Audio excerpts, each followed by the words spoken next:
speak about the purpose of ilm itself. Our Salihin, they used to say, Al-ilmu huwa alladhi yuqarribuka ila Allah. Knowledge is the knowledge that makes you closer to Allah subhanahu wa ta'ala. It's not about information. The Sahaba, may Rabbi be pleased with them, they didn't learn much. Most of the hadith, of the ahkam, of all these books that we read now, most of the Sahaba, they didn't read it. They didn't learn. But they were learning the nur. When they were reading the Quran, and when they were learning the Quran, they were not reading a book, they were learning the wahy of Allah subhanahu wa ta'ala. When they were learning from Rasulullah sallallahu alaihi wasallam, they were learning from the nur of Rasulullah sallallahu alaihi wasallam. That's why the community of the Sahaba ridwanullahi alayhim was a community that has appreciated knowledge so much. Imagine, before Sayyidi sallallahu alaihi wasallam arriving to Medina, the first Imam of the Muslimin was Sayyidina Salim Mawla Abi Hudhayfa. And I wish our youngsters to remember this name. Yes, it's not among the names of the Sahaba that many of us remember, but this is a great Sahabi. Salim Mawla Abu Hudhayfa. If you see the name, it's called Salim, the ex-slave of Abu Hudhayfa. Because, subhanallah, this Sahabi was leading Salah, and Sayyidina Umar was reading behind him. And he's among the 4 Sahaba that Rasulullah sallallahu alaihi wasallam said people should learn the Quran from them. Before Islam, Sayyidina Salim was the slave of Sayyidina Abi Hudhayfa. So he used to be called Salim ibn Abi Hudhayfa, the son of Abi Hudhayfa. When Allah subhanahu wa ta'ala said children, they have to be called after the name of their biological fathers, they came to Sayyidina Salim and said, who is your father? He said, I don't know my father. La ilaha illallah. La ilaha illallah. Look at the Muslim community now. Muslim community, wherever we go, what Pakistani masjid, Bangladeshi masjid, African masjid, we became so, subhanallah. This Sahabi, he didn't even know his father's name. He said, I don't know my father's name. So they called him Salim, the ex-slave of Abi Hudhayfa. And yet, he was a great alim. And the Sahaba didn't hesitate to pray behind him. And his maqam was higher. This is how much ilm was appreciated. But to come to individual level, subhanallah, Allah subhanahu wa ta'ala said in the Quran, وَاللَّهُ أَخْرَجَكُم مِّن بُطُونِ أُمَّهَاتِكُمْ لَا تَعْلَمُونَ شَيْئًا. Allah subhanahu, when you came to this earth, no one was born with any form of knowledge. To say it is something that we have to learn. It is something that we have to put our effort. Subhanallah, the hadith of Qunut that we learned was narrated by Sayyidina Al-Hasan. At that very young age, Rasulullah sallallahu alaihi wasallam taught him. One of the greatest Sahaba, he didn't spend that much time with Rasulullah sallallahu alaihi wasallam, Sayyidina Abdullah ibn Abbas, because Rasulullah sallallahu alaihi wasallam, when he departed, when he left this dunya, Sayyidina Abdullah ibn Abbas was at his young age, and yet the Sahaba were learning from him. So to say, may Allah subhanahu wa ta'ala bless, and may Allah subhanahu wa ta'ala honor our brother Sidi Sheikh Faraz and this center and all our ulama. We have a great opportunity where we are now. In fact, now ilm is very much accessible. And it is a great responsibility upon us. We don't have any excuse. But I would say, because actually I shouldn't even take much time, but as the advice, may Allah bless you, Sidi Sheikh Umar. What I would say is, as much as we put our effort in learning, it is much more important to focus in the ilm that makes us closer to Allah subhanahu wa ta'ala. I don't want to learn something that subhanallah, Allah subhanahu wa ta'ala will ask me about it Yawm al-Qiyamah. Because we all know that Rasulullah sallallahu alaihi wasallam said, in Yawm al-Qiyamah we'll be asked about few things, about our life, about our earning, about our youth, and also about our knowledge. What did we do with it? And said that Imam Abu Hanifa, may Rabbi be pleased with him, used to say, Allah Yawm al-Qiyamah is not going to ask you about your ilm. Allah is going to ask you about what have you done with your ilm. But one thing I will say is, the only way that the master and the one that was beginning to learn the trade in anything, they will never be in the same level. Except when it comes to ilm, because Sayyidi Sallallahu Alaihi Wasallam said, خَيْرُكُمْ مَنْ تَعَلَّمَ الْقُرْآنَ وَعَلَّمَهُ. The best of you are those who learn the Quran and those who teach the Quran. They became in the same level. By just initiating this, by just starting, you enter the circle of the khairiyah, the circle of the best. And also to recall, earlier Sayyidi Shaykh Umar was speaking about creating communities and societies. To go back to great, we cannot leave the time of the people of the past, because for every generation they have their own challenges. However, we learn the benefits and the fruits. And from the fruits that we learn is, subhanallah, one of the greatest of the tabi'een called Abu al-Aliya. May Rabbi subhanahu wa ta'ala be pleased with him. He said, I was an ex-slave. When I became free and I became Muslim, I've seen the people were reading the Quran. So I said, when I learned the Quran, I was finishing the whole Quran in one night. Then I got tired. Then I start reading in 2 nights. And then I start reading it in 1 week, which means acting and learning. And the main important thing is, subhanAllah, why we learn this very deen, the connection with the nur. Allah subhanahu wa ta'ala, speaking about himself, said, Allahu nur samawat wal ard.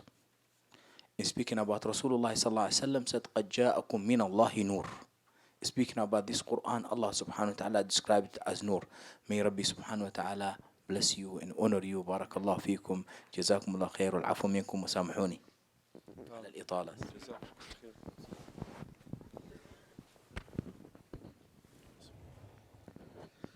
Jazakallah khair, Sheikh Faid.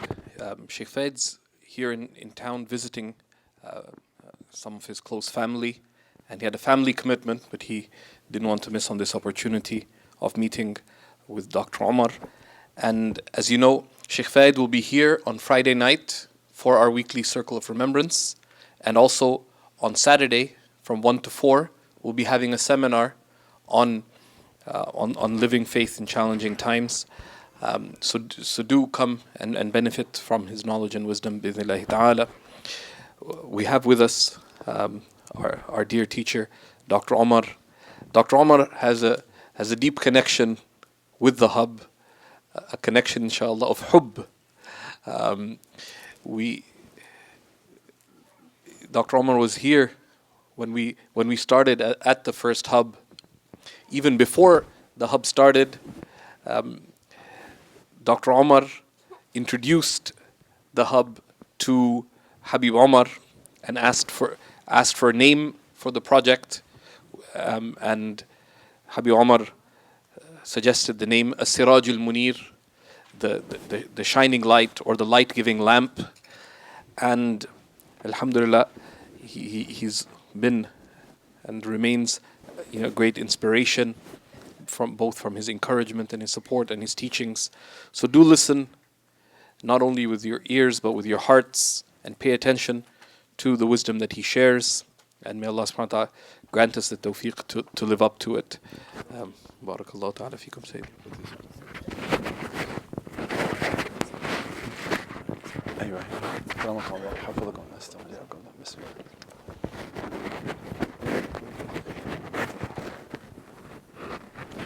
Maybe the men could come up into this area, because I see that there's not much room there in the back. If you'd be so kind to fill this area and come forward. And perhaps the sisters might do the same thing, because it looks like it's crowded back there too. And it's very wonderful to see so many people at the hub. When we used to fill it, it wasn't with this many. Of course, it wasn't quite as big. MashaAllah. Yeah, that's good. Bismillahir Rahmanir Rahim. Wa sallallahu ala Sayyidina Muhammad wa ala alihi wa sahbihi wa sallam. نوينا التعلم والتعليم والتذكر والتذكير والتأدب والتأديب والنفع والانتفاع والإفادة والاستفادة والحث على التمسك بكتاب الله والسنة رسوله صلى الله عليه وسلم والدعاء إلى الهدى والدلالة على الخير ابتغاء مرضات الله ووجهه وقربه وثوابه سبحانه. اللهم افتح علينا بحكمتك وانشر علينا برحمتك يا ذا الجلال والإكرام. يا عليم علمنا من علمك ما ترضى به عنا ولا تؤاخذنا بما تعلمه منا. يا حليم خلقنا بخلق الحلم وحققنا بحقائق العلم. سبحانك لا علم لنا إلا ما علمتنا إنك أنت العليم الحكيم. رب اشرح لي صدري ويسر لي أمري واحلل عقدة من لساني يفقه قولي. وصلى الله على سيدنا محمد وعلى آله وصحبه وسلم.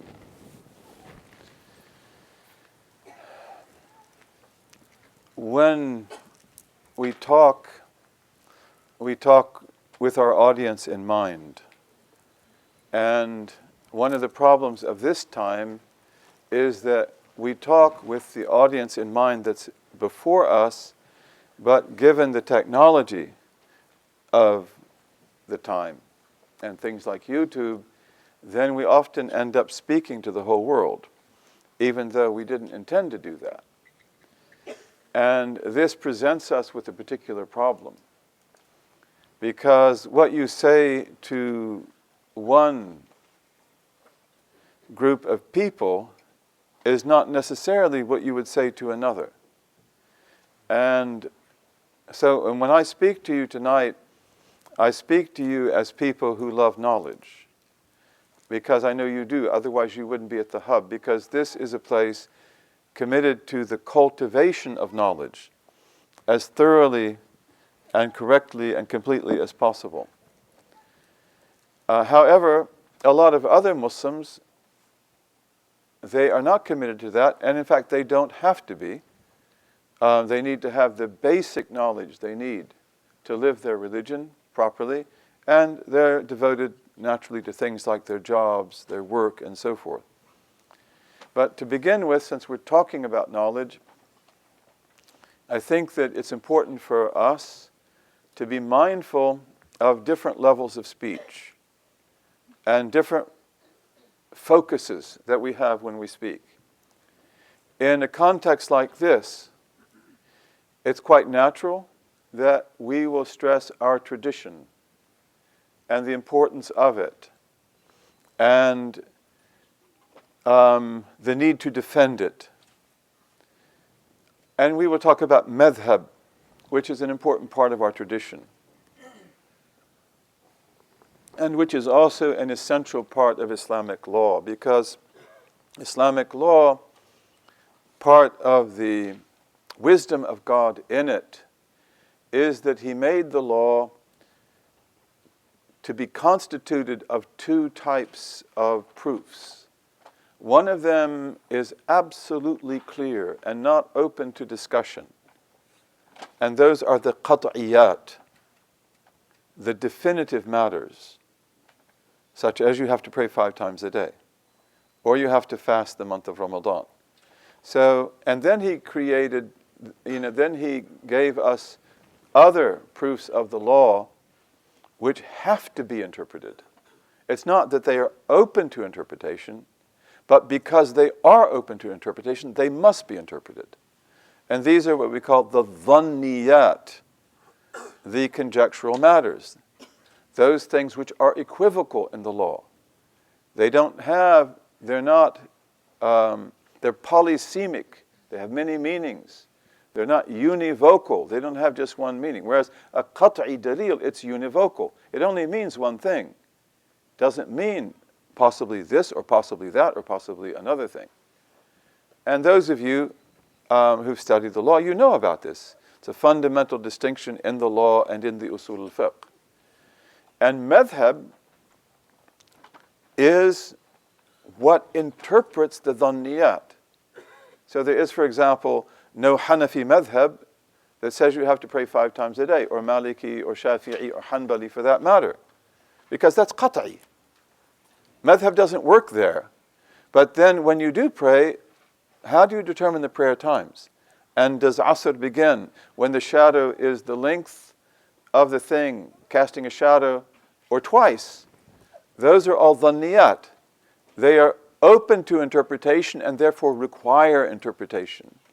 And a madhab will say, according to our methodology, this is the best interpretation. So the madhab is a necessary part of the law. It is actually intrinsic to the very application of the law. And these things are meaningful to you because I'm sure the vast majority of people here are people of madhab. And those who are not, you're most welcome to be here because we can't be sectarians. That's not right. But what I want to say is that, first of all, when we talk to the public, and I think even speaking in a wonderful gathering like this, we have to be conscious of this. Other people are going to hear. And what I mean by that? What I mean by that is we have to remember that we as people who are devoted to the tradition and inshallah to the cultivation of knowledge, not just at the most basic levels, but at higher levels, a lot of the things we're concerned with, the people in general are not concerned with at all.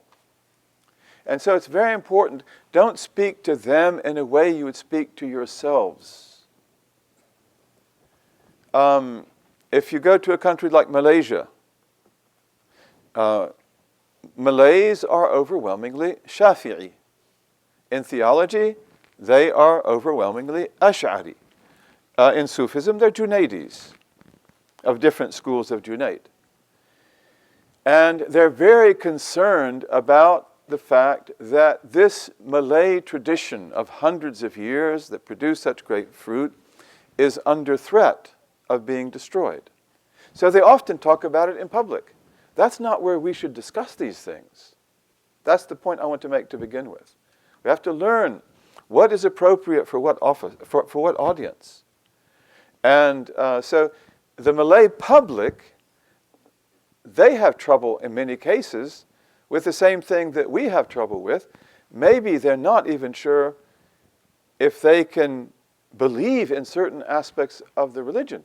I mean, they want to know how to believe in God. They want to know how to pray. They want to know very basic things. And they don't want to know the history of Islamic law. They don't want to know about the necessity of school. And so therefore, when you begin to say, we must defend the Shafi'i school, or we must defend the Ash'ari school, which is something that we feel strongly about, and I join hands with the Malays in that. But the thing is, you have to remember, that's not what the people need. The people need that you help them to believe in God. And of course, when you do that, if you're an Ash'ari, you're going to take a wealth of knowledge from your tradition. But you don't have to make it erudite. You don't have to make it academic, because you'll lose them. You know, if we publish a book about theology, which I'm hoping to be able to do, pray for me. Look, my publisher says, we're not going to dot the letters. Of course, we usually do that, right? Talha. So we put dot under the T. A-L, a dot under the H, so that you know this is ha and not ha. Okay, that's good for a scholar, but the people in general, they see the dot, they close the book. It's frightening to them. They don't have that academic interest or that academic training. So therefore, we have to, when we talk about the light of knowledge, always remember that that light radiates intensely. Some people can receive that intensity and others can't. And as Imam Ali said, speak to people on the level of their understanding. So I would say also, especially because it is urgent for us to come together as a Muslim community. It's urgent for us to get beyond the divisions that we have in our community. And inshallah, there are steps being taken towards that which I think are praiseworthy. And I hope they will succeed. But one of the things is that, first of all, in public discourse, let's not talk about things that are not public by nature. You see, so when we talk to the public, just like if you're giving a khutbah, the khutbah should be very basic things about believing in God, believing in the Prophet, praying your prayers. It's not an advanced lesson in theology or in fiqh. And so a lot of times, for example, in Malaysia, this blessed country, a lot of the da'is are talking about the Shafi'i tradition. We have to preserve that. We have to preserve the Ash'ari tradition. And the people are like, I'm not interested in that. I just want to believe in God. Can you save my faith? And so don't get them involved in this. This is for you as a person who understands the importance of the tradition. But when we speak to them, just give them the tradition. But give it to them fresh, without mentioning all the details and the backgrounds and the ikhtilafat and so forth. So the light of knowledge, one of the most important things about that light of knowledge is that we have to show it and let it shine at different intensities. And again, if we begin to do this in public, it may be also that it becomes easier for us to work with other people, because of the fact that it may be then that we're not talking about things that we disagree about. And that's probably naive to think that, but still, we have to speak to the people according to what they need to know. And a lot of people, they just need to know the most basic things, but they want to really believe. And you've got to help them to do that. And of course, if you go to people like Jews and Christians and non-Muslims, often you find that they live in a totally different cognitive universe. And speaking about the most basic things in Islam may sometimes be very confusing for them. So again, you want to make it very simple, very clear, and don't make it complex. And of course, they want to know what's the difference between Sunni and Shi'i and so forth. And, you probably derail them once you begin to talk about that. But, I mean, we have to find an easy way to speak. And here, before we talk about other things, one of the books that you should read is Amusing Ourselves to Death by Neil Postman. It's a very good book. And he talks about the effect of television on the culture of learning, on the culture of education, and how it reduces things to the discourse, you can say, in a few entertaining sound bites or images in a very short time. So that book is extremely important. And of course, now we have to add on it some kind of a sequel. I don't know what that sequel would be, because I don't have that knowledge. But, you create a generation of people who are affected deeply by television, and the most effective thing in American television is the commercial, because it is the highest form of art, even though we don't want to call it that, but they put billions of dollars into commercials, and the commercial usually is how many minutes long? It's very short, isn't it? Maybe not even a minute. But they're going to use all sorts of techniques to get your attention, to make you laugh, to try to convince you to buy the product. And so the commercial actually became the standard for everything else. And of course, you have to entertain. That's why we're amusing ourselves to death, because knowledge does require depth. And these media make it difficult to have that, and they create a culture that doesn't tolerate it. But that's where we are. That's the world we live in. And so therefore, we have to be able to communicate to a generation of people who are quite different from the people of the past. They don't have they don't have these attention spans, and they don't necessarily want depth. They want entertainment. They want images. They want things to change. So what do? Then let's do it that way too. We have to do it that way too. We have to find really brilliant ways to get to their hearts and to speak to them, and that will be really simple. But inshallah, we can do it beautifully. We can do it fantastically. So we have to be aware of that. Neil Postman, that's a really good book. And so when we talk about knowledge and the light that comes with knowledge, then the obligation that we have, especially as people who love scholars and who strive themselves to be scholars, is very, very great. Because at the highest levels, it is a very big challenge that we face. And it is a fard kifaya to do it. That in teaching Islamic sciences, theology, fiqh, and everything else, we must address the entire civilization and the culture and its sciences, physics, astronomy, biology, and history and everything else. And this is not an easy task. To me, it is a very interesting task and a very illuminating task. But again, that is fard kifaya. It is a societal obligation. And it is the kind of thing that we could talk about, I would say, at a knowledge retreat, like the one we just had after RIS, or perhaps in RIS, or here. But again, we have to remember that, as we say in our tradition, the food of adults is fatal for children. So the kind of fascinating things that people like you and me would like to talk about privately or here, they may not be appropriate for the audience in general. And if we don't speak to people on the level of their intellect, then we cause fitna. And in fact, we may make them disbelieve. There are many things that we talked about this afternoon. You weren't here, but we had a small session that was put on film, and you can look at it. But we talked about certain issues that pertain to modern science. And like those things, I mean, no doubt in the age of the YouTube, they're going to be out there sooner or later. But they're the kind of things that just to mention them would be a fitna for most people, because you're questioning the cognitive frames that have been instilled in them since kindergarten.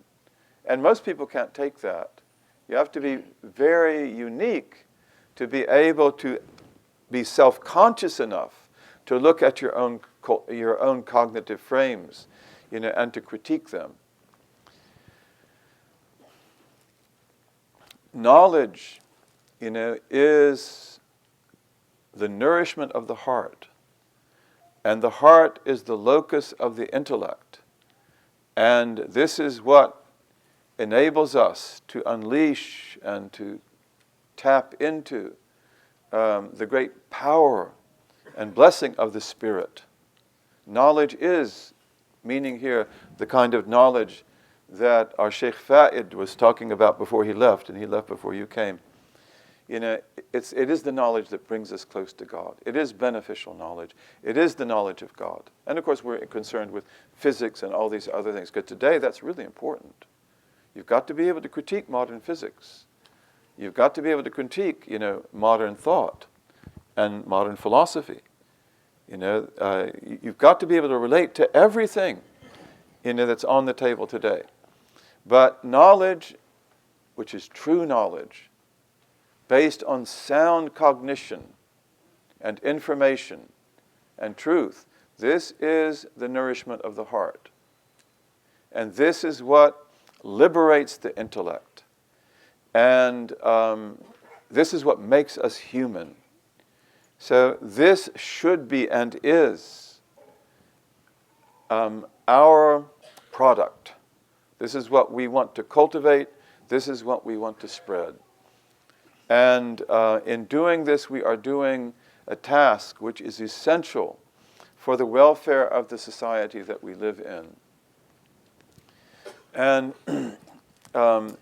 this knowledge is the knowledge that enables the heart to work. The heart, of the human being, it is the receptacle of knowledge. When we talk about the heart, we're talking here about the metaphysical heart. We're talking here about the spiritual heart, which is something we believe in. It's not something that you can see, touch, taste, and smell as you can taste physical things, but it's there.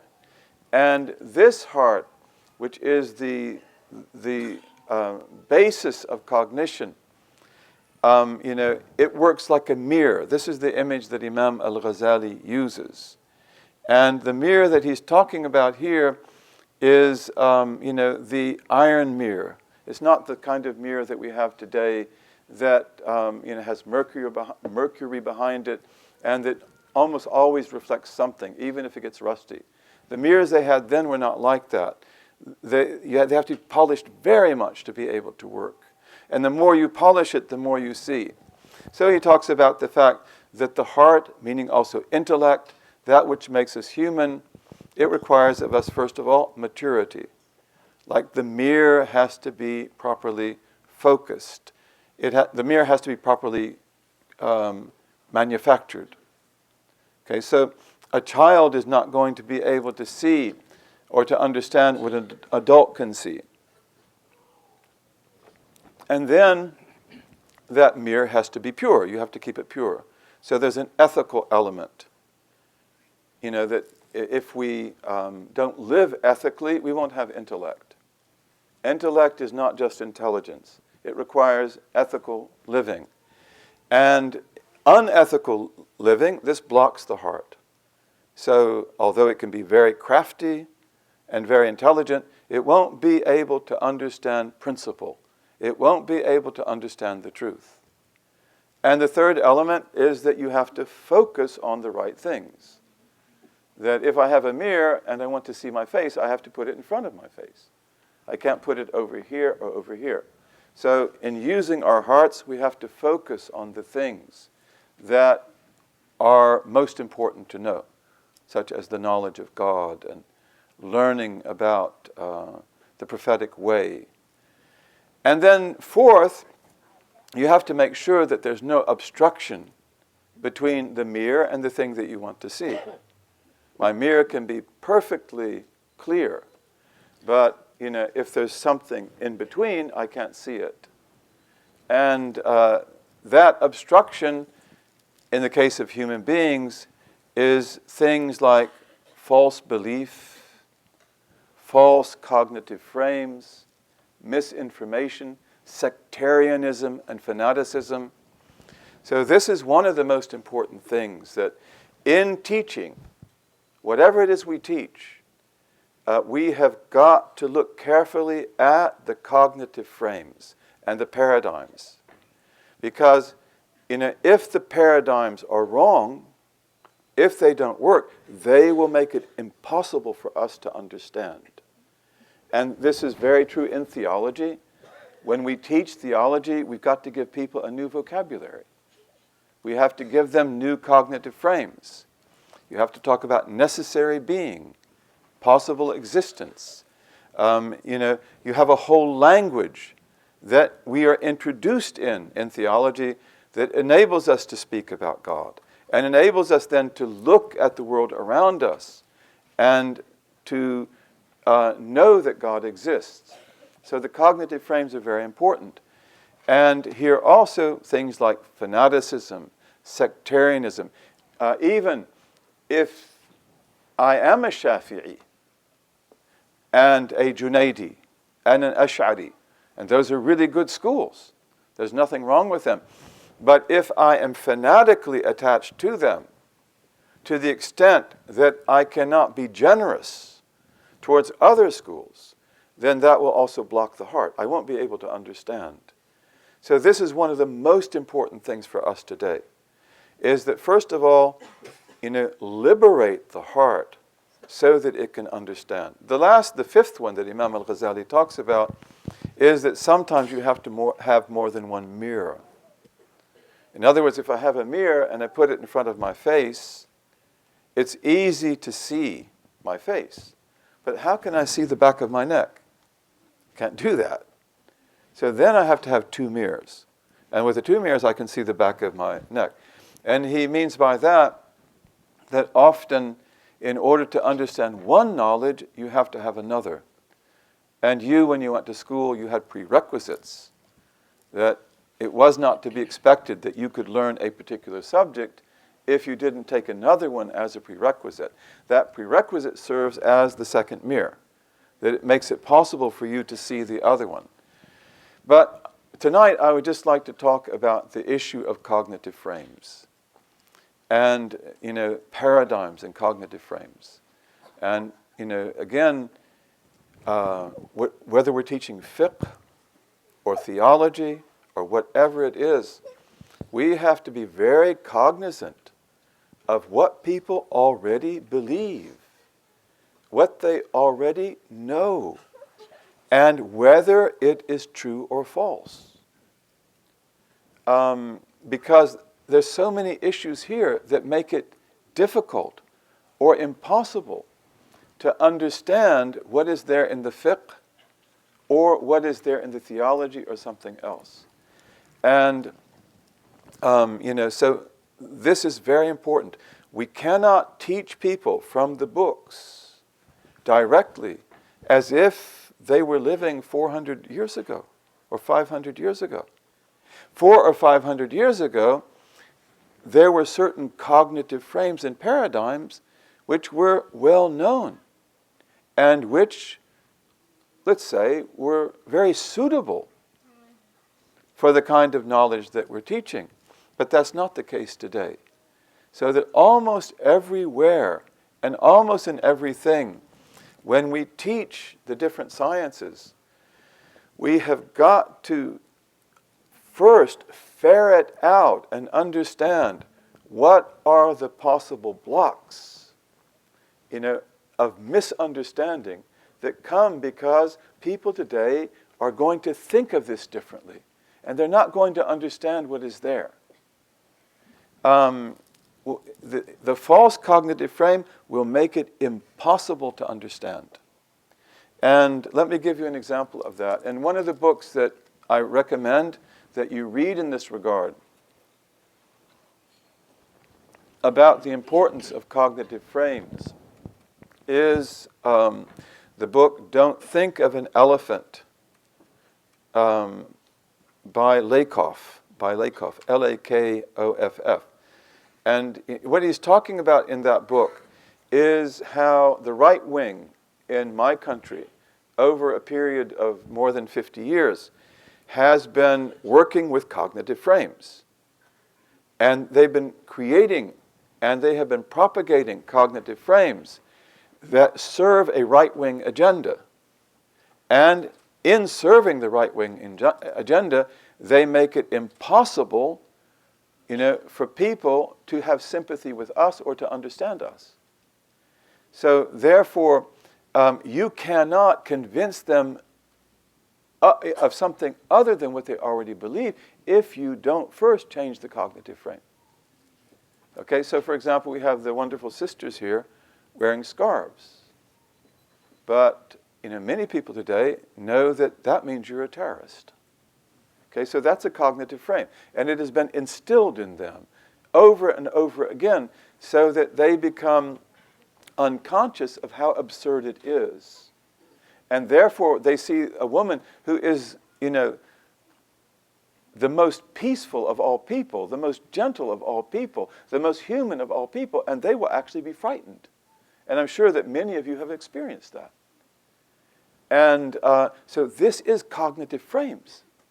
And, you can talk to them a great deal, and we have to communicate, but you have to understand that somehow you've got to change that cognitive frame. You've got to get them to change it. You've got to get them to scrap it. Then they'll be able to understand. And we care a lot about issues like Palestine and Syria and, of course, Iraq and the Yemen and Burmese Muslims and so forth. And we want these issues to be treated fairly. But again, it's not just information. In fact, if you wanted to tell the history of Palestine and how Israel was created and the Zionist project, don't expect that you will change anything. Because unless you can change the cognitive frames that have been set in favor of the Zionists and against you, then they won't get it. And we have to understand that. And you can show all kinds of films and give all, but they won't be sympathetic with you because they have been taught not to be sympathetic with you because you are such and such and such and such. So this is very important. You've got to get the bull by the horns. And that means that you've got to shift the cognitive frames. And there are many ways to do that. But that's very, very important. Okay? And you must not be surprised that no matter how clear what you say is and how convincing it is to you, they won't get it. They won't get it. And don't think they're evil. And don't think they're stupid, because they're not. They have been programmed with paradigms and cognitive frames. Information never speaks for itself. We say, let the facts speak for themselves. They don't. Facts have to be interpreted. Facts have to be evaluated.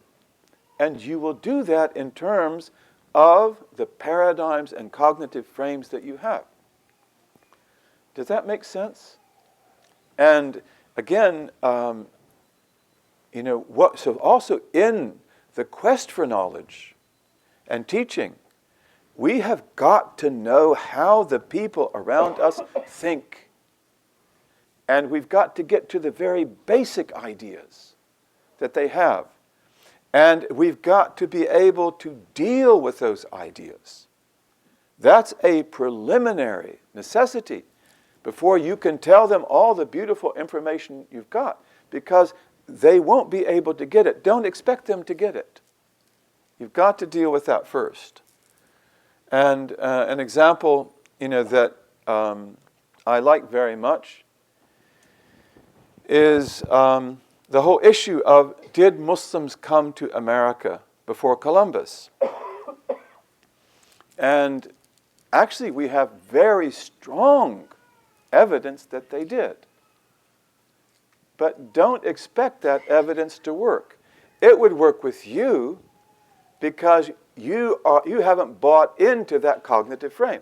It will work for an African American as a rule, because he or she has not bought into the cognitive frame. And they are looking and welcoming other ones.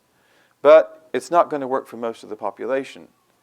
Okay? And let me give you an example. So we know from our historians, that the great kingdom of Mali, in the 13th, 14th, 15th century in West Africa, one of the richest kingdoms in the world, that in the early 14th century, their king sent 2,400 boats across the Atlantic. Okay, this is written in our historical books on the authority of the second king himself. Of course, again, it's like, for you, that's, I hope, interesting. For many people, that would be absurd, the very idea of it, because it flies in the face of everything instilled in us from an early time, that in 1492, Columbus sailed the ocean blue, and that he had 3 little ships, and he was believing that he would not fall off the edge of the earth, and nobody else believed that. So it's like he's the first one to do it. And now you're going to tell me that maybe 200 years before him, Africans sent 2,400 boats across the Atlantic? Okay, this is very problematic, isn't it? Especially because what are the cognitive frames that a lot of white people have in their minds about Africans? They don't know anything about them, and they don't know anything about African civilization, and they don't know anything about the ocean, and they don't know anything about boats. So don't expect this to work if you don't do your homework. And so therefore we have to know, like the Kingdom of Mali, this was a global, it was connected to a grand global economy, which we could talk about all night. of the 13th and 14th century. The Kingdom of Mali was the gold center of the world. And where did they get that gold? Well, they got it from West Africa, yes, which has gold. But many historians have said West Africa is not that rich in gold, that it could account for the tales we are told about Mali. So maybe there was another source. Okay, or maybe there was another source. And in the Kingdom of Mali, if we don't have the right paradigms and cognitive frames, it's like, this is Africa. Africa. And we're going to think maybe of all these crazy ideas we have of Africa. Okay, but in fact, the Kingdom of Mali, they make pilgrimage. They go to Mecca. They meet the whole world. They go there in caravans. They take lots of money with them. And in the Kingdom of Mali, the little coin they use, because they have lots of gold, but you can't use gold to buy eggs unless you want to buy a whole chicken farm. So they have to have small coin, like pennies. Okay, so what do? They use seashells. Okay, well, that's nice. Then I can just go to the sea and get my own seashells. I'll be a rich man. No. So they get seashells that are very special and unique from the Maldive Islands, which is in the Indian Ocean. Okay, so they are global. You see, and it's like, what? So already you're shifting cognitive frames. Like, you've got to understand that the past is not like you thought it was. We have had a reductionist view of the past which is not authentic. In fact, when, let's say, the king Mansa Kankan Musa, he makes pilgrimage to Mecca, and he's the one who tells us the story of his brother who sent the boats, and he causes inflation in Cairo for 15 years. He brings so much gold. Okay, but how do you think his soldiers were dressed? Well, they're Africans, right? Maybe they weren't dressed, or they weren't dressed very well. Or maybe they had horns on their heads, or skins, maybe. How were they dressed? Persian brocade. Beautiful Persian brocade. Where did they get it from? Well, Persia. See, you have an international global market, and they're rich. And when you have riches, people come to you. So his soldiers are sharp. They're Africans, beautiful people. They're black. West Africans in particular, usually black, ebony. And they've got brilliant Persian brocade. Okay? So you see, again, it's like you're introducing people to a world not only they didn't know, but what they did know was not adequate to even imagine that world. Okay, so now maybe we can begin to talk. And then why would these Africans, and the king himself goes, why would they want to cross the Atlantic? Gold. Gold. I haven't found texts that say that, although I'm told by a Moroccan scholar that Taghribardi actually says that they said we would get our gold from like South America. And probably they were doing this for a long time. See, again, it's like you've got to now imagine a world very different from the world that you were imagining before. That's all paradigms and cognitive frames. If we go to American history,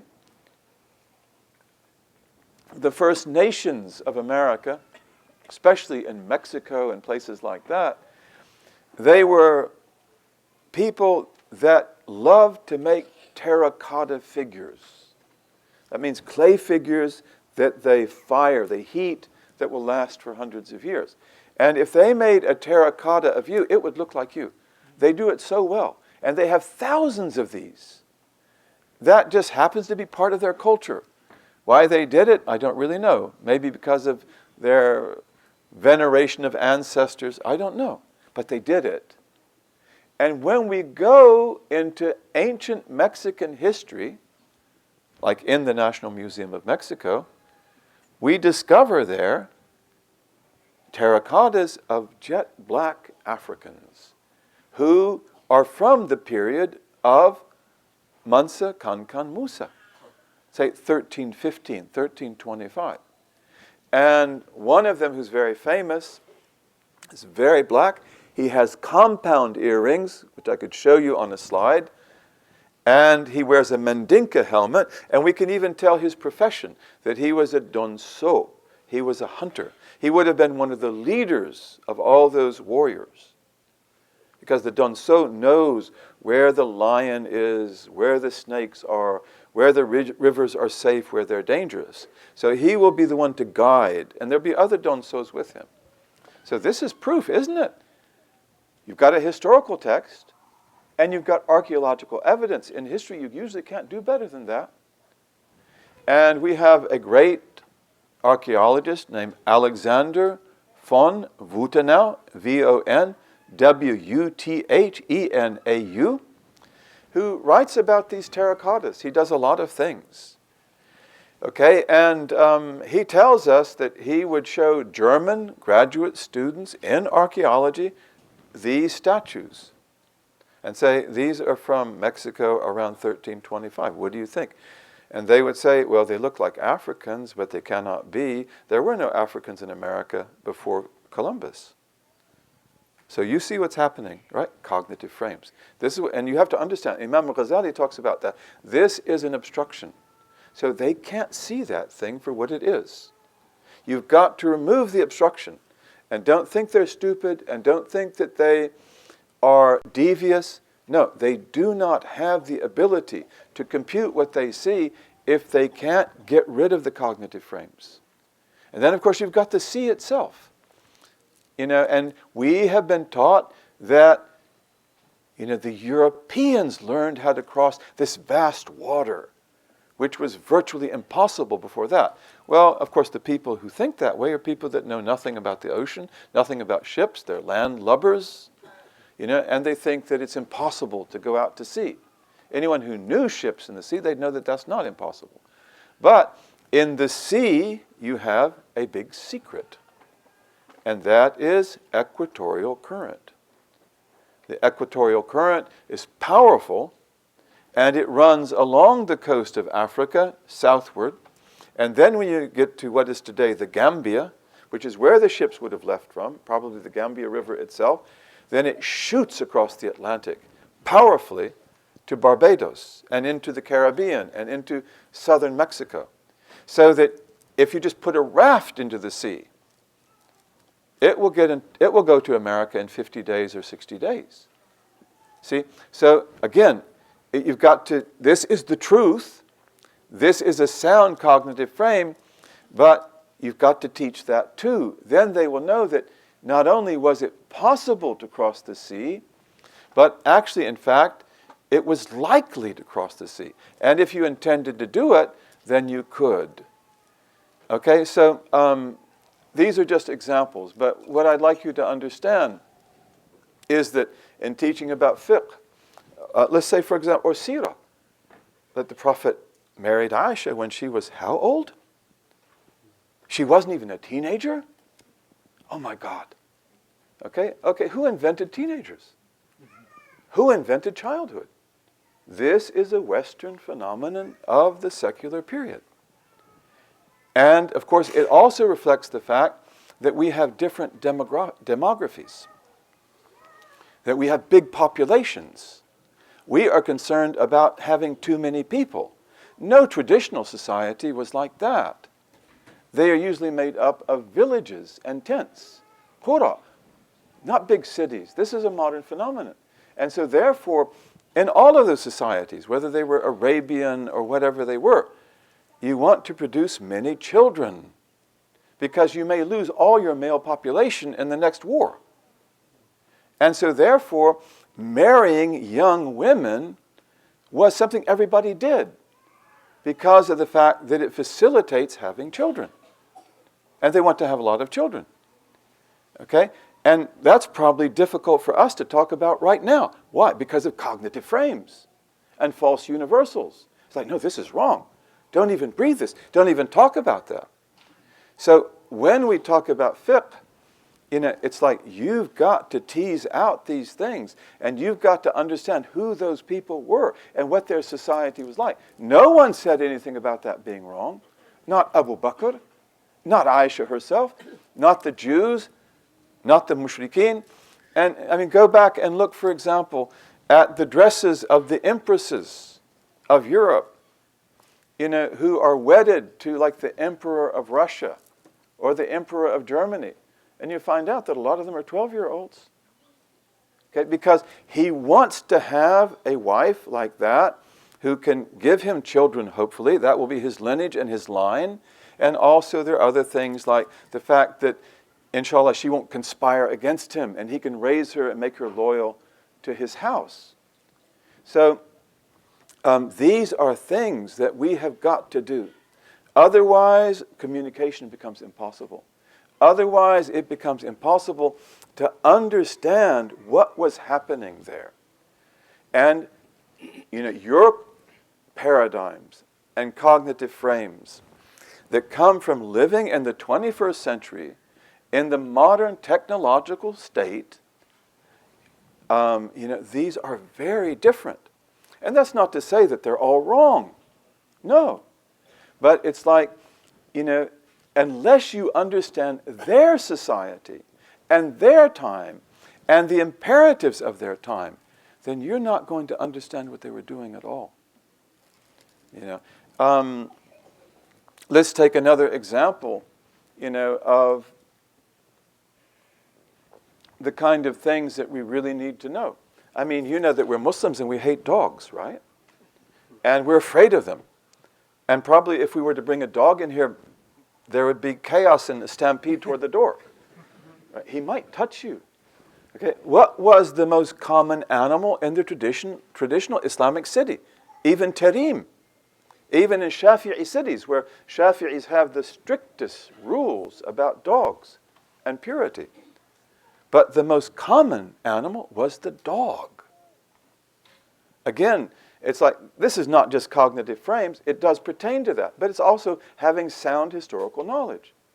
We don't even know what a traditional Muslim city was like as a rule. So we need to know that. And in the traditional Muslim city, Cairo, Damascus, Istanbul, Tarim, Granada, the most common animal is the street dog. And the street dog is trained. Who does that? Trainers. They're trainers in charge of the street dogs. They train them where to go to the bathroom, not to mess up the streets. They train them to eat the garbage, which is organic garbage. They train them also to eat rats and mice and things like that, or to kill them and take them away. They also train them, to smell and to distinguish when they smell between the smell of fire that is burning to heat the house or cook and fire that is coming from a house burning down. So they will detect the fires. And of course, a thief who comes into the neighborhood at night, he has got to watch out for the dogs because they may attack him. That's also what they're trained to do. They may alert the police that he's there. So Muslims love their dogs. And even Shafi'i scholars, who have, as we said, the strictest regulations regarding dogs, they write about how dogs are so good and they're so necessary. So you see, who shifted our cognitive frames? Again, people who knew nothing about our law, nothing about our tradition, and they take the little they understand about Islam and they blow it up and they make it something else. When the French invade Egypt and Syria, this is really the beginning of the colonial period. Napoleon does that, 1798. He invades Egypt and Syria. And one of the first things he does, his soldiers do, is kill off all the dogs, which the people hated, and they hated him for it. This is a crime. These animals have a right to live, and we love them. And of course, why does he do that? Well, because it's very difficult for the French to occupy the cities if these dogs are there. Okay?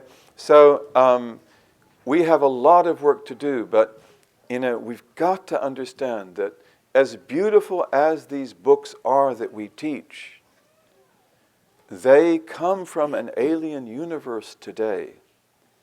And therefore, you've got to make that universe, you've got to bring it into clarity. And you've got to know what it was like, how it worked. This is very, and then you begin to understand. Islamic societies were there were civilizations of highly skilled labor. The guilds, we had guilds for everything. We were people who believed in beauty. God is beautiful and He loves beauty. Right? Sahih hadith.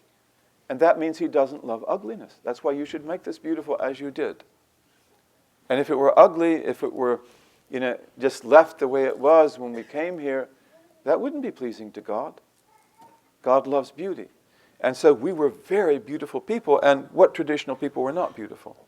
We're not the only ones, that's for sure. But everything we did was beauty. And you should learn, how did we plan our cities?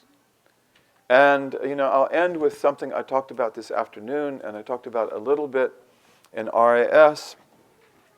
But I think also one of the things that we have got to do is that we have got to create community among ourselves. And it's not ideological, partisan community. It's not just a word we say.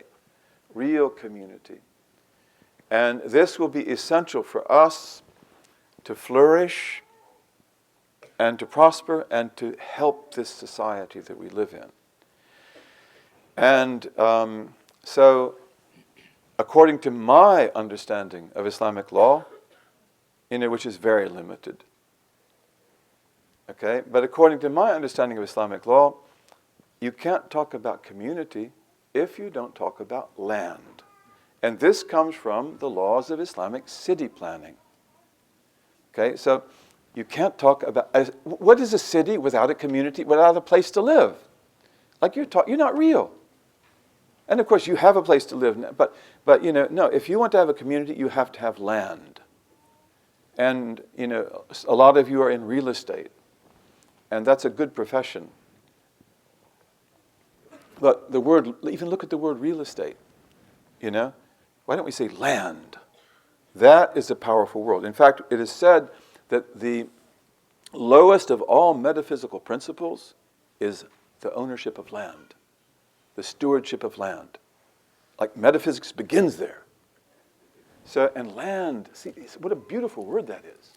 Real estate, if you're into it, may you make $1 billion, and you're into land, and buildings, of course, also. And also, in the concept of real estate, the land is never as valuable as that beautiful building on it, is it? But the land's what counts. So you have to have land. And we could almost do dhikr, mentioning that word. It is a blessed word. Okay, and then what kind of land do you have to have? You have to have good land.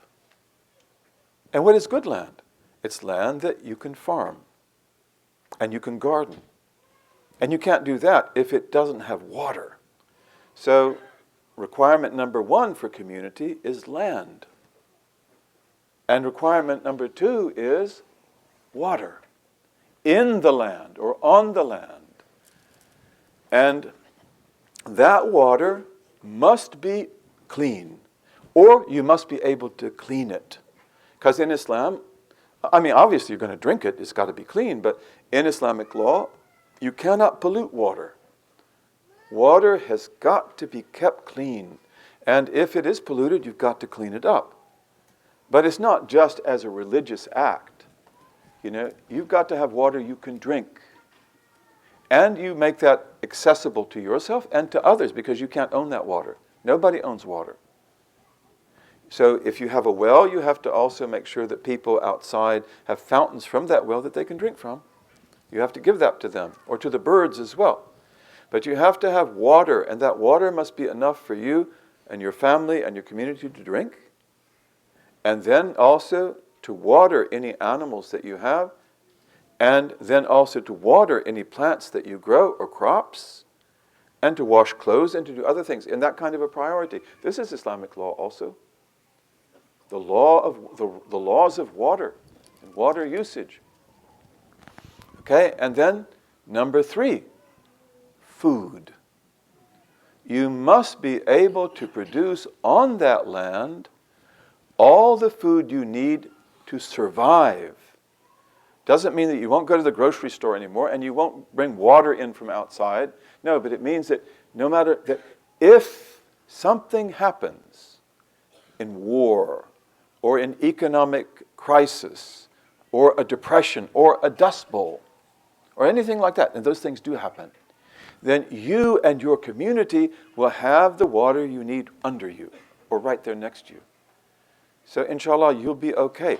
And you may not be able to go to Whole Foods anymore or Trader Joe's or the stores you have here in Canada, because the shelves may be empty. That can happen. I hope it doesn't happen, but it can. So now you'll be able to live off of what you have. And it won't be necessarily very enjoyable.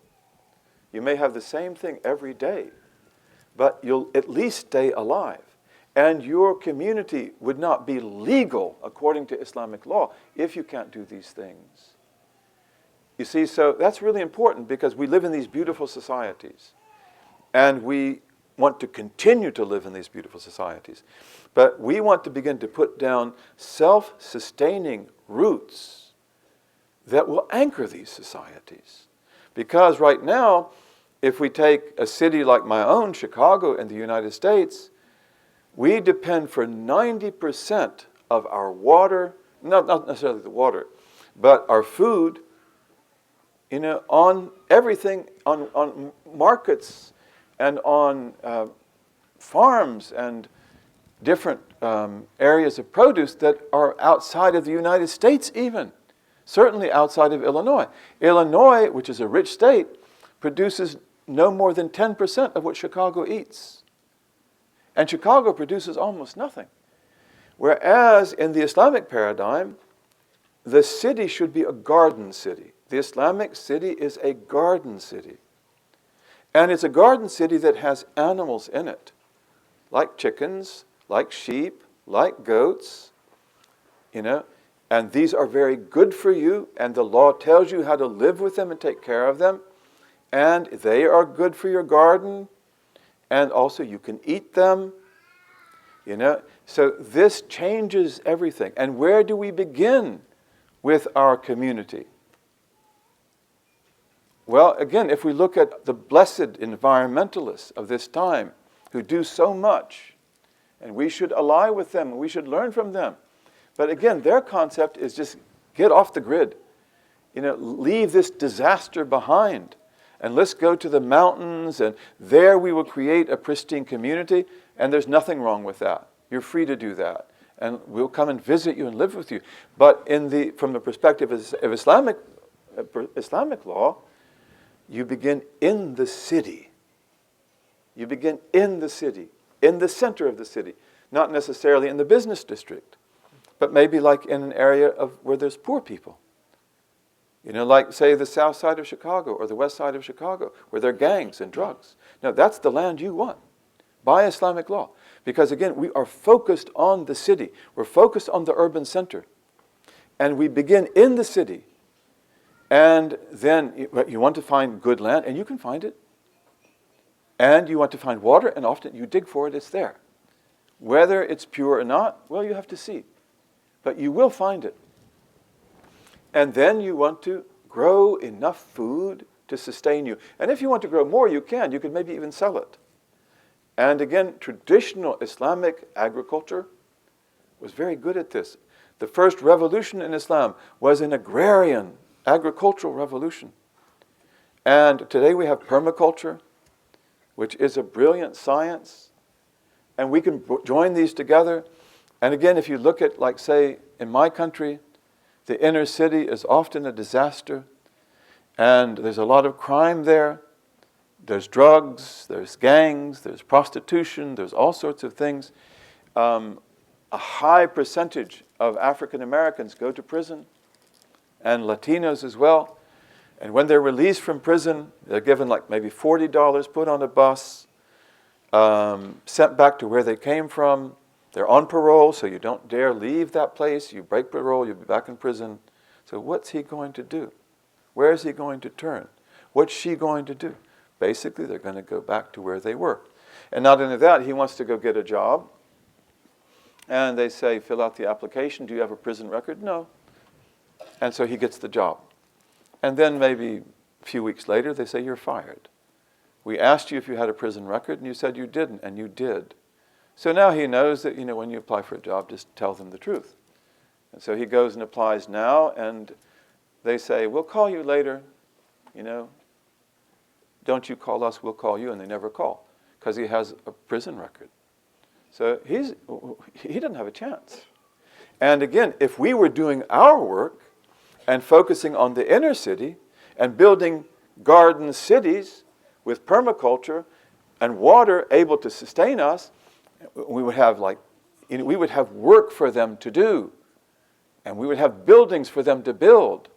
And again, the community is not just going to be an agrarian community. We want to have schools, we want to have therapy, we want to have medicine. And it's not going to be just for Muslims. Everybody's welcome. Okay, but this is a very important idea, and I really would like you to think about it. How are we going to do it? I wish I knew. And I'm thinking about it myself, but maybe you know how we could do this much better than I do. But we need to succeed at this. And again, in the Islamic paradigm, you bring the city to life. You make the city a garden city. Permaculturists have told me outside of Chicago that if we could convince the city of Chicago to do permaculture, to adopt it, within 30 years, assuming that they did do that, Chicago could feed itself. Meaning, again, it could sustain itself. It wouldn't even have to depend on the areas around Chicago. So, what would be the effect of that?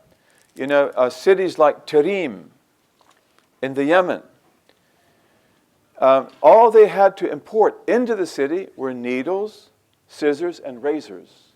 Everything else they produce, self-sufficiency. This is the goal of Islamic law. Why? Because you've got to protect your people. And although we want global markets, and we are the masters of global markets, and our global markets were the richest in history, but you cannot depend for your life on the global market, because sometimes it doesn't work. Sometimes it shuts down. So when it shuts down, in a time of war or plague or catastrophe, you can still keep your people alive. And so let's say we do this.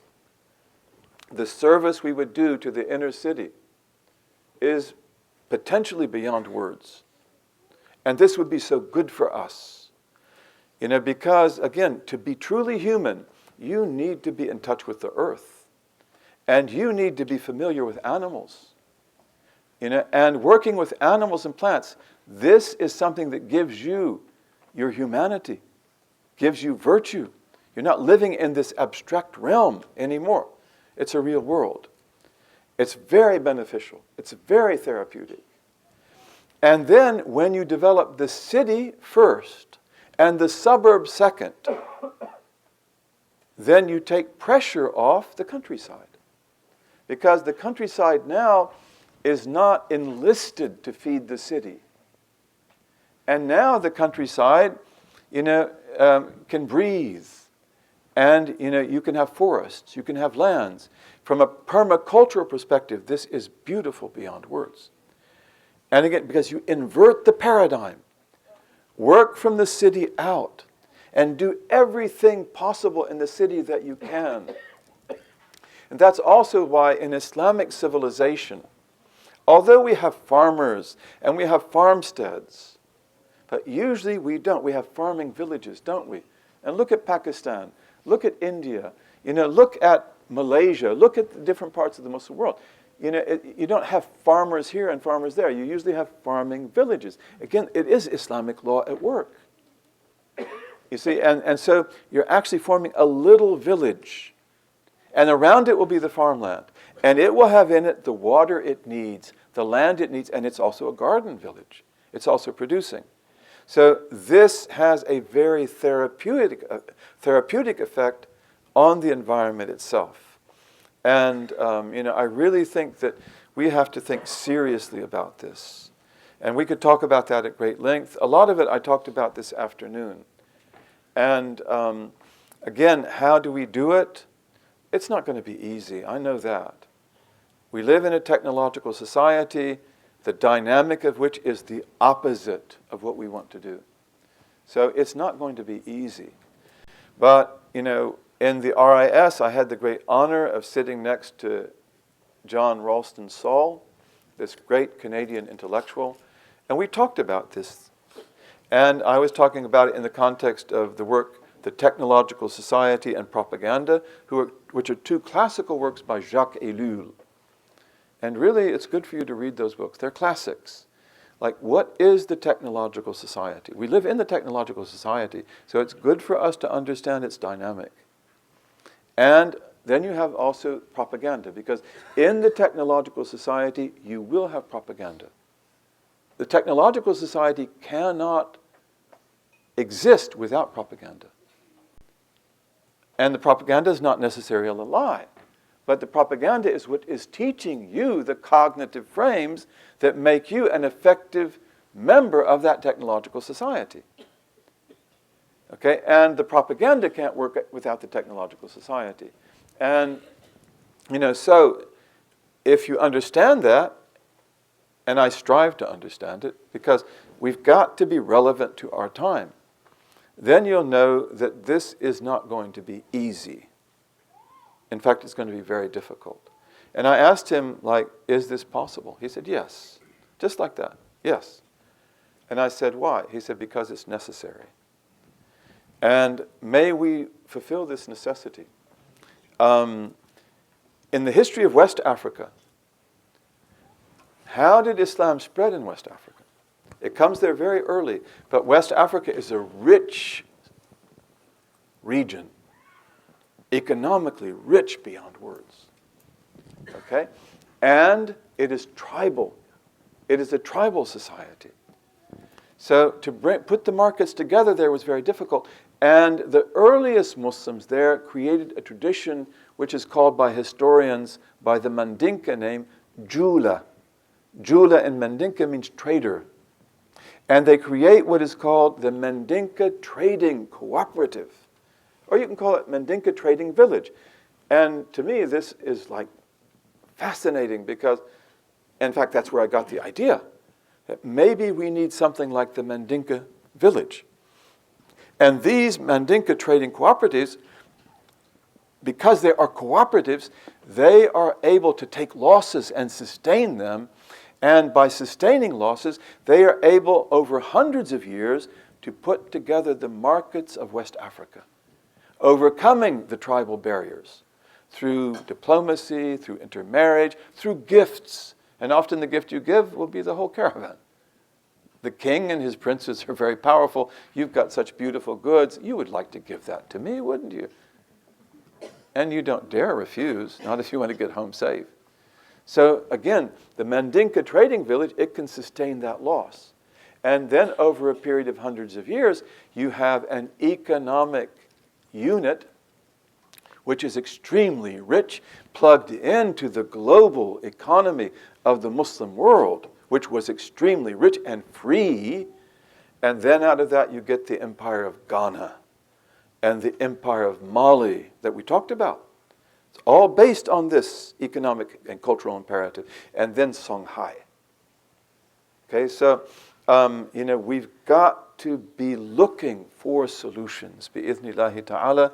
And I believe once we succeed at this, and I don't believe for a minute it will be easy. And I think that, I don't even know if it's possible. I know that all things are possible with God. But I know that if we can succeed at this, and in Canada, you might be more likely to succeed than we might be in the United States. I know people are trying this in Detroit right now. And Detroit's a perfect area for it. There's so much land that is just abandoned in the middle of the city.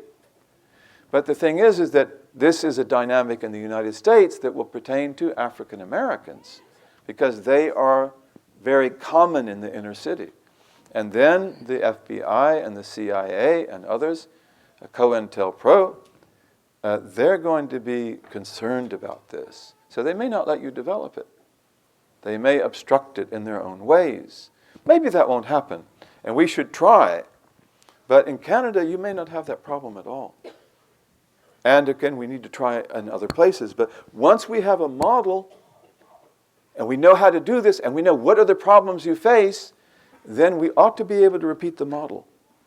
And again, it's not just going to be a farming community. It's going to be an organic community that has in it schools that we like, schools that teach sound cognitive frames, schools that liberate, and it has in it real medicine that cures, and it's got therapy, and it will have a whole way of life Islamically. Okay? And then also it can receive the convert, because like if you look at the Mandinka trading cooperative, that's also one of the functions that it played.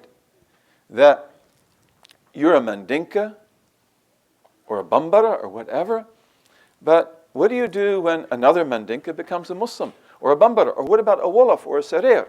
So you can incorporate them into the village, and you can teach them Islam, teach them Arabic and Quran, and then you can also spread your culture. And another, even better example of this is the Islamic garrison city. Right? So Umar, may God be pleased with him, he establishes garrison cities, not everywhere, but especially in countries like Iraq. So you have Al-Basra, you have Al-Kufa, you have Qayrawan, and elsewhere. The garrison city is a brilliant idea, because there you will be a majority.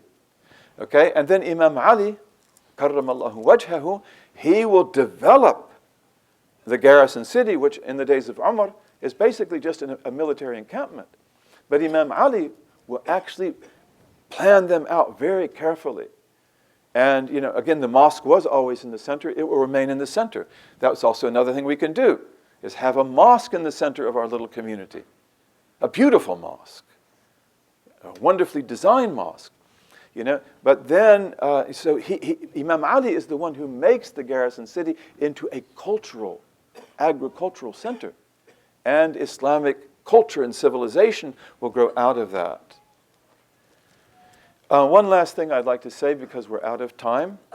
I love you, and I love what you do, and I love this man, and He loves you too. and look at what you've done. I mean, this building architecturally is not, the architectural wonder of the 21st century. But you made it beautiful, right? You made it beautiful because it doesn't have to be. You painted it, you put up these beautiful calligraphies with beautiful English calligraphy translating. That's the old Chinese way, Chinese Muslims. So now people know, what does that script mean? They can read it, and they can be fascinated at the beauty of it. And look at this beautiful woodwork that you have. And I was just in Ottawa, where they have this beautiful mosque on Beacon Road or Beacon Hill, and all of you know it. I'd never been there before. And it's quite humble, more humble than this place. But yet you walk in and I don't want to leave. I don't want to leave this either. And, it's like you're in a living room. I'm comfortable here. It's a safe space. And of course they have, the coffee shop behind. But what's really important, and I'm sure this is the case here, is that they weave this cultural net or nexus out of what's at hand. In the cultural imperative, to create beautiful culture, you don't need to have a grant of $3 or $4 million. You don't need to have wealthy people. All you need to have is working people who have a sense of beauty and can work with what they have and make it beautiful. The people of Medina in the days of the Prophet ﷺ were very poor. And they built out of mud. And they built out of, date palms. And other things. Don't ever think for a minute that their city was not beautiful. Because, yes, we're building from mud and stone and wood, but still we will make it beautiful. We will make it smell good. We will have, ventilation. And they didn't have money for clothes like you and I have. A lot of them have just a few pieces of cloth that they dress in, but don't think that they look like people in rags, because they worked on that too. They even named their clothing names. They gave their shirts names. It's part of the sunnah of the Prophet. So it's part of gratitude. So again, in creating beautiful culture, you always want to work with what you have and make what you have beautiful with the least expenditure. The more that you can do that, the more true it is and authentic. Allahumma waffiqna lima tuhibbuhu wa tardah, waj'alna min abidika as-su'ada, wa amitna ala kalimati al-huda. علمنا ما ينفعنا ووفقنا للعمل بما علمتنا به واجعل ما نحن فيه خالصا مخلصا لوجهك الكريم يا رب العالمين. اللهم اجعل تجمعنا هذا تجمعا مرحوما وتفرقنا بعده تفرقا معصوما لا شقيا منا ولا محروما. ربنا آتنا في الدنيا حسنة وفي الآخرة حسنة وقنا عذاب النار. It is so inspiring to see you and to see the incredible work you do, and also to see the brothers and sisters in Ottawa and Montreal. You know, I mean, we love them, but like, you guys are really doing a good job. And you are the cutting edge. And to me, these are historical buildings. May they stay in our community to the day of judgment. And we will build bigger and better. But this is historical. And this is what we call the first effective settlement of the land of Islam, or the community of Muslims in this land. That this will work. This will work. The other things that are not culturally relevant, or that, God forbid, are culturally predatory, they will not work, even if they have grants of millions of dollars. So God bless you in what you do. And mashallah, you come back. I would love to be back here all the time. Pray for me that I can do that. I never avoid visiting you because I don't want to. And it's really uplifting to see that every time I come back, there are more people, more beautiful facilities. But again, always focus on quality, because we are a people of beauty. And fiqh also, the fuqaha, they understood that. Sharia itself is beauty. And, you know, so we have to get back these understandings and apply these understandings, bi'idhnillah, and pray for me. And again, I want to say a few words, forgive me, you know, about the Gambia. I love this country very much, the Gambia, and those of you who know about the news, you know that the Gambia is in great danger right now. Its ruler held an election. He lost the election. He admitted to his loss, and then he thought, hey, wait a minute, what's going to happen to me? And because he, you know, he's not a good ruler. And he's put a lot of people unjustly in prison, and he's killed a lot of people. And so he said, no, don't accept the elections. So now the United Nations come in, and they say, no, you are going to accept it. And there may be military intervention, and there may be sanctions. So none of this works. It would be so beautiful if he would allow the elected president to take office. That would be the solution, but he's not likely to do that. So I ask you to pray for the Gambia, and in doing that, pray for the whole world. Not just for the Gambia, but please begin with the Gambia. The transition to the new government is supposed to be January the 18th. So I would ask you, please, until January the 18th, pray for those people, and in doing that, pray for yourselves and pray for the whole world. But I would like to ask you, if you're willing to do this, that you try to recite Ya Salam 400 times.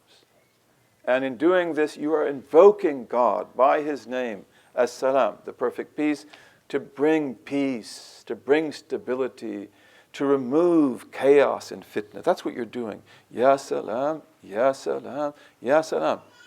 And I would recommend 400 times. You can do less, you can do whatever you want. But with this intention, and then, you know, do Ya Latif 400 times. Ya Latif, that God show us His subtle kindness so that there is no war, so there is no destruction, and so that that beautiful little country, it will not survive. If there is a civil war or a rebellion or intervention of other states, that is the end of the Gambia. And it's surrounded by Senegal. And they're the same people and the same tribes. And then Senegal will also be destabilized.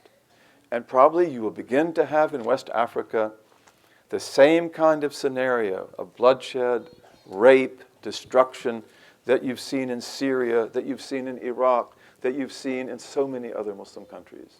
So please, ask your Lord, help these people. And please do that until January the 18th. That's the critical date. Wassalamu alaikum. Jazakumullah khair, Dr. Umar, for that mind-blowing presentation. And there's many things to think deeply about. We'll be making the video available. There's some talks that you listen to, others that you have to digest, and there's a lot here to benefit from. Bi-idhnillahi ta'ala. We thank Dr. Umar, and inshallah we hope to have him come for an extended period of time during the year. I hope for that too. Really, I do. And we were spoiled because the first year we had the hub, Dr. Umar was with us for 5 weeks. And they say, don't lead me to trouble because I get there myself. There's all these rumors from Chicago. I have a lot of friends there that, has Dr. Umar moved there? I said, no. And I love my friends. I wanted Dr. Umar back in Chicago, but it was a wonderful, wonderful experience. Jazakallah khair, Dr. Umar. Alhamdulillah, this was meant to also open our 2017 programming. Dr. Umar has been the source of so many openings. This hall that you're sitting in was named by Dr. Umar. Last year, Dr. Umar led the first congregational prayer in this new facility when it was still before renovations. And we asked Dr. Umar to give a name, and he called it the Rawda. And hearts are connected because that's what the masjid in Ottawa of the Senate Collective is called, the Rawda. And mashallah, hearts are connected in so many different ways. So as of this week, alhamdulillah, our 2017 schedule is launching. We are resuming the Friday night weekly circle. We have a weekly circle of remembrance and praise of the Prophet sallallahu alaihi wasallam, and we have some spiritual reminders. Ustad Amjad and myself anchor the gathering, and that's something we encourage you to bring your family to. There's so much merit in gathering to remember Allah subhanahu wa ta'ala, that no people gather in a house of the houses of Allah remembering Allah except that serenity descends upon them and mercy envelops them and the angels surround them and Allah mentions them in the highest company. And there's numerous hadiths on the merits of gathering to remember Allah, to praise the Prophet ﷺ, and to gain beneficial knowledge. And the rest of the schedule you can see in the flyer that we're handing out, inshallah ta'ala. One of the things that I wanted to highlight, especially because there are a lot of new people here, a lot of families here, on Sundays, Ustad Amjad and myself, we are starting a year-long series of classes called the Connections Program. Each term, we have 3 terms in the year. Each term, Ustad Amjad will be teaching one class and I'll be teaching another that is very suitable, whether for young adults, what people call teens, but young adults, or those trying to reconnect with the deen. And the classes will be brief. There'll be ample time for interaction, and you can see the details of what the classes are. There's 6 modules over 1 year, and Ustad Amjad is also teaching other classes that you can see in the schedule. On Saturdays we have a class on how to seek Islamic knowledge. So stay tuned for that. If you're not able to make a weekly commitment, we also have monthly seminars that are topical. The first one is with our guest scholar Sheikh Faid, who was here earlier in the evening. And in February, it looks like Sheikh Yahya will be here for a weekend intensive, covering several of the books of the Ihya as an overview. And each month we have these topical seminars. Last year we had everything from adoption to coffee and the meaning of life. All these seminars, of course, you can access on the Seekers Hub page as well. So do check that out. In Damascus, there's a very simple equation that if you're serious about the religion, you should try to be doing two things on a weekly basis. Attend one circle of knowledge and one circle of remembrance. And there's much basis for that. But if you are able to make that commitment, you will find tremendous benefit, bi'idhnillahi ta'ala, in your life. We also have a whole number of podcasts on the Seekers Hub global page, seekershub.org. So do check those out. Sheikh Yahya has a weekly podcast on the content of character. Sheikh Waleed's podcast on Islam for life. I listen to both of them fully. Sheikh Faid has a beautiful podcast on tafsir of the Quran. And he gives tafsir not just grounded in knowledge, but from the heart. And it's deeply inspiring. And there's a number of other podcasts that are also running. Bi'idhnillahi ta'ala. So do check those out. All our programs here at the Hub, both here in person and online, are offered completely free. Everyone is welcome. So do connect. We are also taking sign-ups for volunteers. It's almost miraculous how much gets done with a very small team of very dedicated people. But we do need people to give a helping hand. And we'll be having, in this month of January, a number of meetings to chart out different aspects of service that we need to engage in. In previous years, alhamdulillah, Seekers Hub Toronto has been one of the 3 largest organizational donors to the Mississauga Food Bank, bifadlillahi ta'ala. But that's an area of service that we need to rejuvenate, and particularly if you're interested in that, and we have a number of people who are willing to support that, to have an active commitment, not just a financial commitment, but also on a monthly basis, people giving some time to serve at the Mississauga Food Bank or to serve in other locations in the community. That's something that is very critical, bi'idhnillahi ta'ala. So on your way out, just pass by the front desk. If you'd like to volunteer, give your name and we'll reach out to you. Do get on the Seekers Hub Toronto mailing list, because we'll be updating you about events and programs and so on, but also about upcoming planning meetings for some of the programs and projects that we have coming up, bi'idhnillahi ta'ala. So that's the rather extended announcement. We do have snacks. We need some serious help to help finish them, bi'idhnillahi ta'ala. And Dr. Omar will be going through the ladies section just to give the sisters an opportunity to greet him first as well, if that's okay with Dr. Omar. I usually ask permission after. Yeah. So, Jazakallah khair for everyone for coming. Drive home safely. Ameen. Barakallahu ta'ala fikum. اللهم صل وسلم وبارك على سيدنا محمد وعلى آله وصحبه وسلم والحمد لله رب العالمين. And Sidi Nadir Khan has made an appearance. Nadir is legendary for many things, some of which will be mentioned, publicly. Would people object if Sidi Nadir sang a song? If anyone really doesn't want him to sing, can you say no loudly? Okay. Nadir, can you please sing? Okay, alhamdulillah. We apologize for any delays caused by Nadir Khan.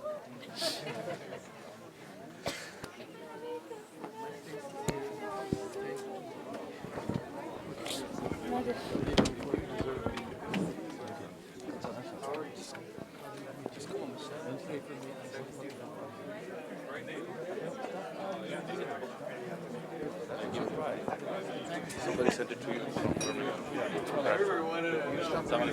How are you? Nice to meet you. MashaAllah. MashaAllah. How are you doing? Mom sends a message that both the kids are really sick. She apologizes.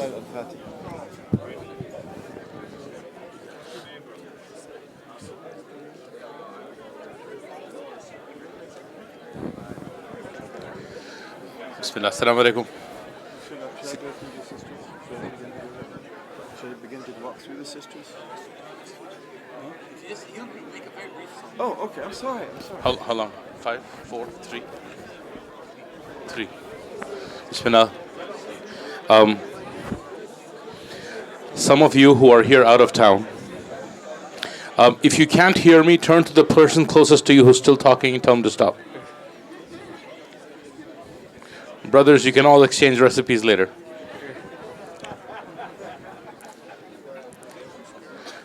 اللهم صل على سيدنا محمد الفاتح لما أغلق والخاتم لما سبق ناصر الحق بالحق والهادي إلى صراطك المستقيم وعلى آله حق قدره ومقداره العظيم. اللهم صل على سيدنا محمد الفاتح لما أغلق والخاتم لما سبق ناصر الحق بالحق والهادي إلى صراطك المستقيم وعلى آله حق قدره ومقداره العظيم. This is the title track of the next album.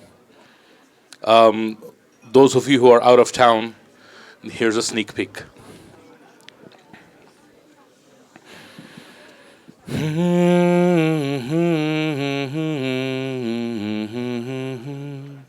When the sun's been gone for far too long and the night starts closing in, and you don't know why you can't see the moon and the chills are settling in, and a darkness stirring in your heart robs you of your peace.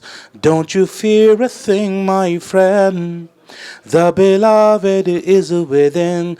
Oh, plant the blessed sapling of his love deep within your soul. Oh, bid farewell to your ego and to what it asks of you. Let your heart then grow in nobleness as it welcomes him, like Yathrib changed to Taiba not too long ago. Oh, on the day when there shone a bright full moon on a desert city in the early afternoon, Habibullah, beloved of God, the reason that a calf embraced to noon, all the troubles that I've had gone away now, the blessings that have come here to stay now. So praise the Lord and beat the drums, sing Tala al-Badru alayna,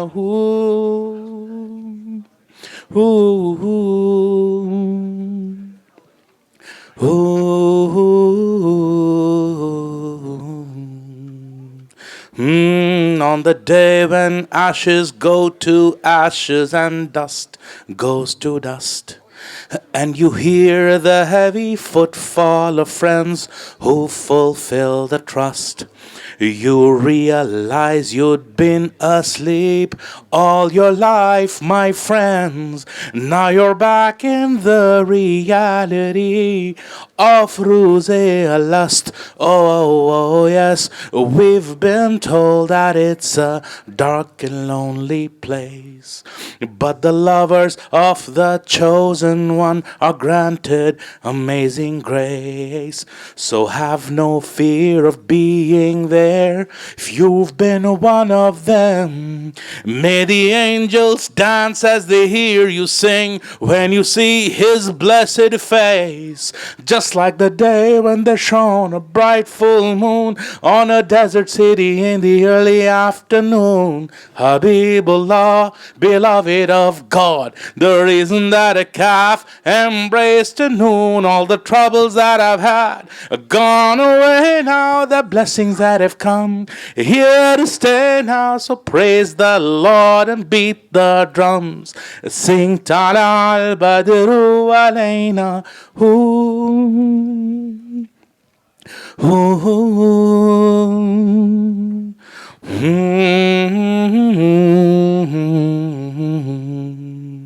Oh, on the day when we are all standing naked before the One, and the scorching rays of blinding truth shall tie illusion's tongue. And nafsi, nafsi is the call of every heart and soul. Our only hope is for that moon to eclipse the sun. Oh, as mankind moves from one to another, divinely sanctioned guide.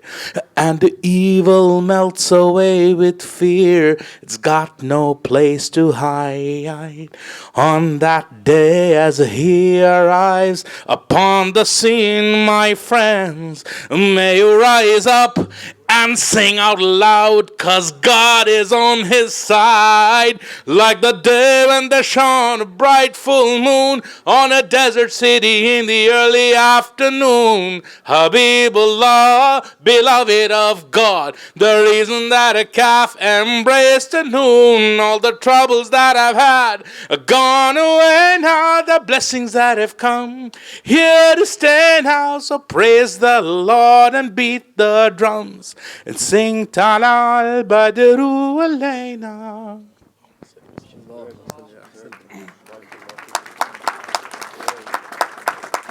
Of course, Sidi Nadir's album, the current album, Water, 100% of the proceeds from it go to build wells in places that don't have access to water.